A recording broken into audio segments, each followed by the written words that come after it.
When we want to build a ship, we need to be sure that the dry dock is closed. So we come to the building over here, press E to open the menu and close the dock area. We can see that the walls of the dry dock come up. We also need to be sure that we have the necessary materials. So we open up the stockpile, and if we, for instance, want to make a destroyer, which is 15 naval hull segments and 15 naval shell plating, we need to be sure that it is in the stockpile. So we check the stockpile, and we have 15 naval hull segments and 15 naval shell plating.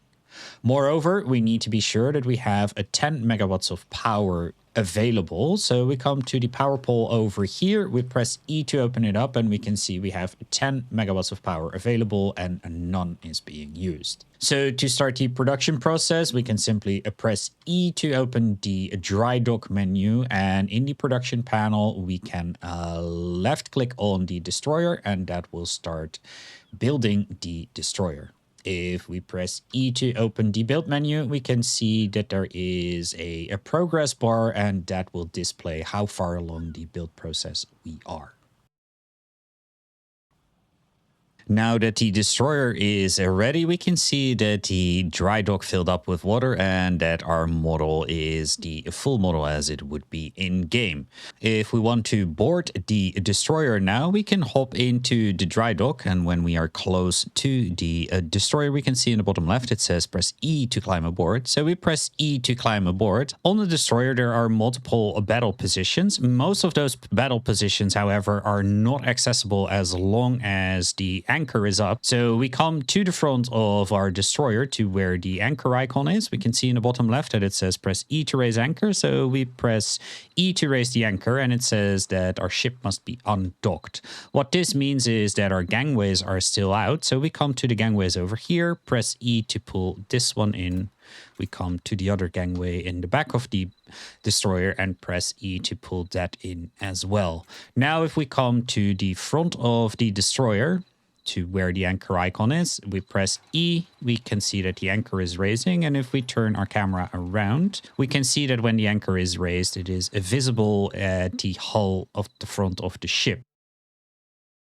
Now that the anchor is raised, we are able to access all the battle stations, so we will start from the front to the back. We go below deck over here, and in the front over here where the icon is on the floor is the 120 millimeter front turret. So if we press E to open its inventory, we can see that it at maximum holds 220 millimeter shells. If we come to the ammunition room and we press E to open it up, we can grab an extra 120 millimeter shell by left clicking on it, walking up to the turret over here, press V to submit it, and now if we press E, we can see there's 2 in the inventory of the turret. If we now press Q to hop inside the turret, we can see in the top left that there are 2 shells loaded, so each barrel has a 1 shell, and that we have 2 shells in the inventory.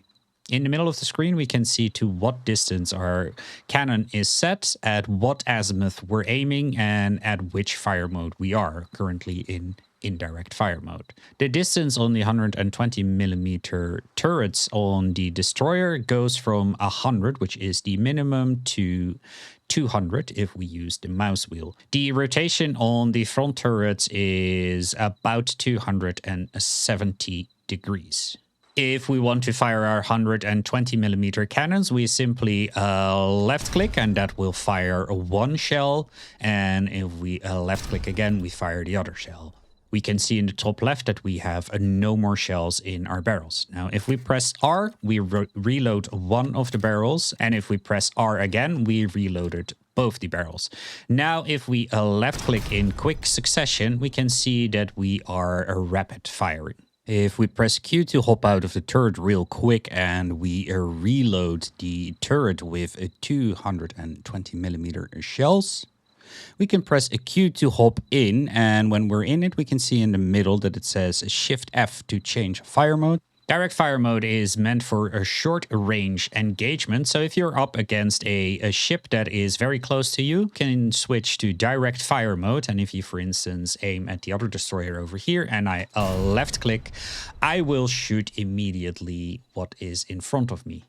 If we aim out to somewhere where it's safe and we fire now, we can see that the shell keeps traveling until it hits something or it explodes at this distance. And the maximum distance it will explode at is about 50 meters. All the way in the back is another 120 millimeter turret. It works the exact same as the front one. It has an inventory of 2 and it can also contain 2 shells in the barrels. Coming from all the way to the front, we go back up the deck again, and we can see that behind our 120 millimeter turret, there is a 40 millimeter turret, which we can access at the icon over here. So if we press E to open its inventory, we can see that it takes 40 millimeter shells, and at maximum it can have 100 in the inventory of this turret. We can press Q to hop in, and if we do that, we can see that we also can have 2 shells, 1 in each barrel. The rotation on the turret is a little over 270 degrees. The 40 millimeter gun is always in direct fire mode and the range is 45 meters. So a shell from the 40 millimeter turret will travel 45 meters or it will hit something that is closer than 45 meters. So to fire it, just as with any other gun, a right click to aim and a left click to fire. To reload, we simply press R and R again, and then we have both barrels reloaded. We can then aim, and if we aim short, but we fire, we can see that we can't see the explosions and that the explosions took place 45 meters out. And if we come to the machine gun position over here and we press E, we can see that this one takes 12.7 millimeter and at maximum can have 30 boxes of 12.7 millimeter ammo in it. So we can press Q to hop in, and with the right mouse button we can aim, and with the left mouse button we can fire. Once we are out of ammo, we can press R to reload. And once we are done reloading, we can start firing again. If we go further to the back, we could find the depth charge thrower. So over here is a 1 depth charge thrower. So if we press E to open it, we can see that it has an inventory of a 1 depth charge. And if we press a Q to hop into it, we can see that it also has a depth charge loaded. These positions also are not available when the anchor is down and can only be mounted when the anchor is up. So if we come to the ammunition room in the front of the ship real quick, press E to open it up, and we grab a depth charge. We walk up to the deck and go towards the depth charge thrower. We press V to submit it into the depth charge thrower. We press E, we can see that it is in the inventory. We can press Q to hop onto the depth charge thrower, press R to reload. And if we do that, we can see that we have a depth charge ready to be thrown. If we now hold down the right mouse button, we can see the throwing arc, and we can see in the middle of our screen that the azimuth that we are aiming at, so we can use the information that the sensor operator gives us. And below the azimuth, we can see the depth. The depth setting regulates at which depth the depth charge will detonate. So currently it will detonate at a depth of 5 meters. So if we left click to throw it, we see the depth charge go.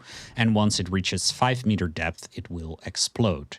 We can increase this to a maximum of 30 meters. And if we keep scrolling, it will go back to 5 meters. If we set the depth charge to 30 meters and we throw it, it is not only going to take a while before it explodes, it needs to travel 30 meters, but it will explode further out because it will keep its momentum and keep going forward.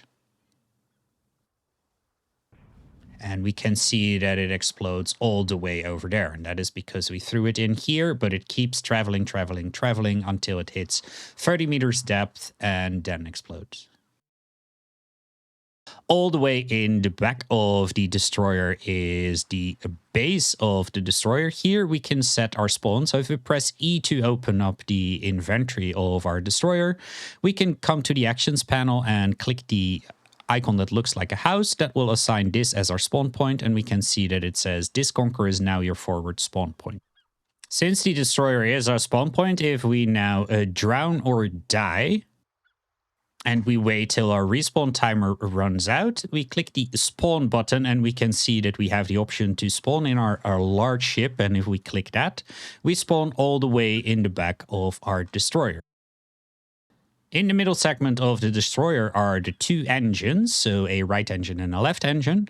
If we are close to it, we can see that it says in the bottom, press E to view engine status. So if we press E, we can see that the right propeller is set to forward, and if we come to the left one, press E, we can see that that one is set to forward as well. It also says that we can change the direction of our propellers by using a wrench. If we want to turn to the left on the spot, come to the left engine, press C to crouch, left mouse button to change our left engine to reverse, come to the upper deck and come to our driver's seat, press Q to hop in, and if we now hold down the W button, we can see that our destroyer is turning on the spot. If we come to the hallway over here, where the circle icon is on the deck, we can see in the bottom left that it says press Q to embark a driver midships position. So we press Q and that puts us in the driver position. It also zooms our camera out quite a bit so that we can see the entire destroyer. Word of note, you cannot enter the driver's position when the anchor is down. So if we come to the anchor again, press E to drop the anchor, and come to the driver's seat again, and we press Q, we can see that it says can't embark this position when anchored. Behind the driver's position over here on the deck is, as we can see in the bottom left, the spotter position. So if we press Q to hop in, we see our camera zoom out again. And now if we hold down our right mouse button, we can use this position basically just like binoculars, with the difference that the distance that we can look with the spotter position is massive, which is about 240 meters. We come to the opposite side, and behind the driver's seat over there, we can see in the bottom left that it says press Q to embark sensor operator position. So we press Q to hop into the sensor operator position, and we see that our entire vision changed. So this is the vision that we have if we use the quote-unquote sonar. In the sensor operator position, we can see that we have an azimuth and that we have two modes. So we have the mode long range directional, and if I click the thumb mouse button 2, which is not the default is F, you can set that in options, keyboard, and toggle mode. The sensor operator seat has a long range directional mode, which reaches 500 meters out in the direction we are aiming. And if we are aiming at azimuth 9 degrees and we left click, we can see that we get a distant contact signature. The strength is 17, depth is unknown, and the azimuth is at 9 degrees, which is this vehicle. And if we do it again, we can see that there is another distant contact signature at a strength of 15. The closer the contact is, the higher the strength will be. If we aim at the barge behind us, we left click to use the sensor, we can see that it doesn't give us a signature, and that is because small neutral vessels do not show up on the sensor. So that is the barge, the motorboat, and the freighter. If we check the ship that is next to us, we can see that it is at a depth of 1 meters and that it is a close contact signature. Now, if we press the thumb mouse button 2, or in your case, probably F, we go into the short range omnidirectional, and that has a range of 50 meters. Here, we don't have to aim or set any azimuth because this is going in a circle of 50 meters around the destroyer. And if we left click, it will show us that the only thing we can see right now is the other destroyer that is next to us. To make sure that we can use the weapons on the destroyer, we need to bring ammunitions. So if we come to the truck over here and press E to open it up, we can see that we have a nice assortment of ammunition. So we grab a crate of 40 millimeters, we grab a box of 12.7 millimeters, and we grab a depth charge. The depth charge is a large item, so that goes over the shoulder. With those, we walk into the ship and we come below deck. When we are below deck, we are in the ammo room, and if we press E to open the inventory, we can see that the ammo room only holds 120mm shells, Seamins, depth charges, and for some reason 150mm shells. So to submit the depth charge, we can come to the actions panel and click the submit a large item button, or when we stand here with the depth charge over our shoulder, we can simply press V and we can see that it has been submitted. The machine gun ammo and the 40mm ammo cannot be put in the ammo room. They need to go into the stockpile of the destroyer. So we come to the stockpile in the back of the ship and we press E to open that inventory. We can right click on the 12.7mm ammo and say submit to stockpile, and we can do the same thing with the crate of 40mm ammo. So we right click on the crate and say submit to stockpile. To bring the mine on board, we can grab one of the Seamins. That too is a large item, so we will be carrying that underneath our arms. We come into the hallway, come to the ammo room, and here again we can simply press V and that will submit the Seamine to the stockpile of the ammo room. We come out again, come to the truck and grab a 120mm shell.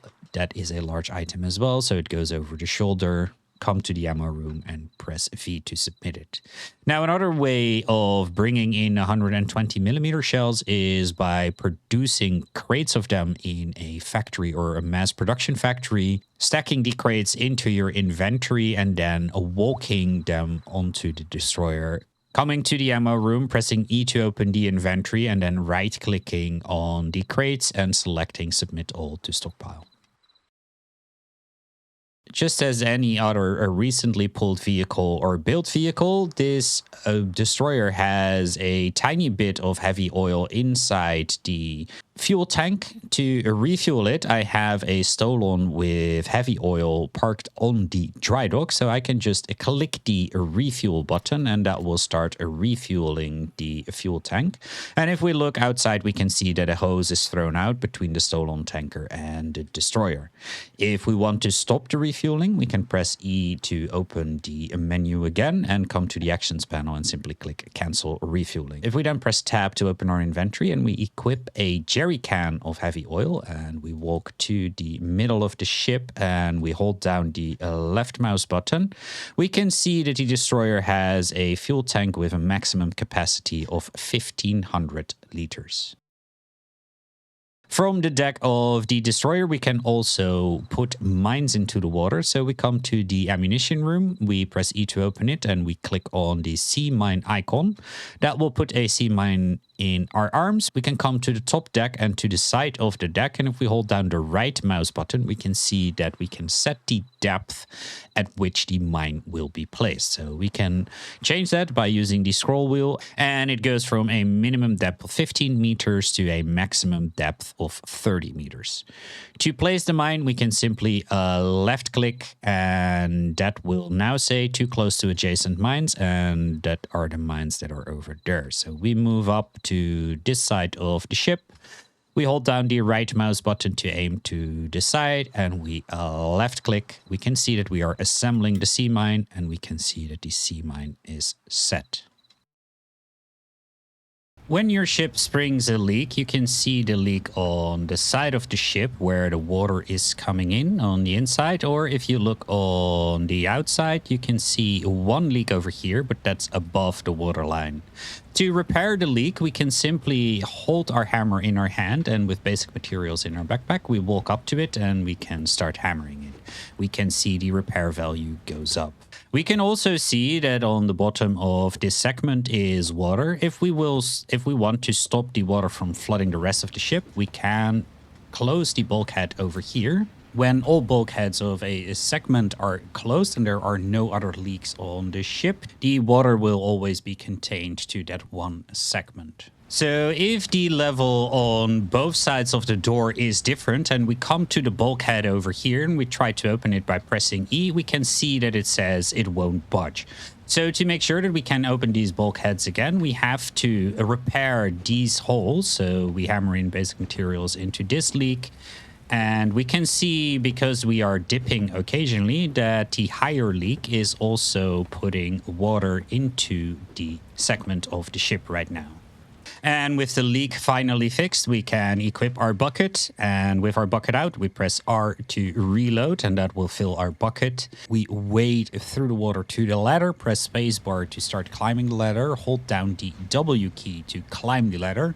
When we are on deck, we hold down the right mouse button to aim our bucket overboard, and left click to throw out one bucket load, and left click again to throw out the other load. One eternity later. And as soon as the water level on both sides of the bulkhead is roughly at the same level, we can come up to it and press E to unseal the bulkhead.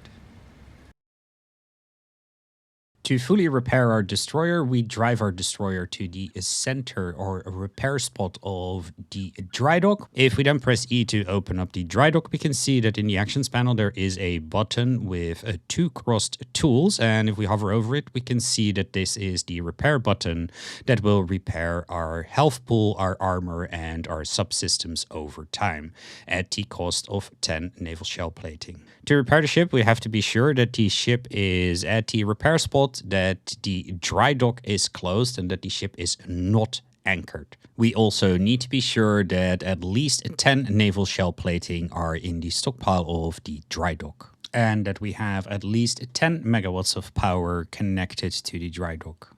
When we click the repair button, we can see that the dry dock changed to the dry state and that our destroyer is on top of the scaffolding. When the repair process is done, we can see that our model looks like it is fully repaired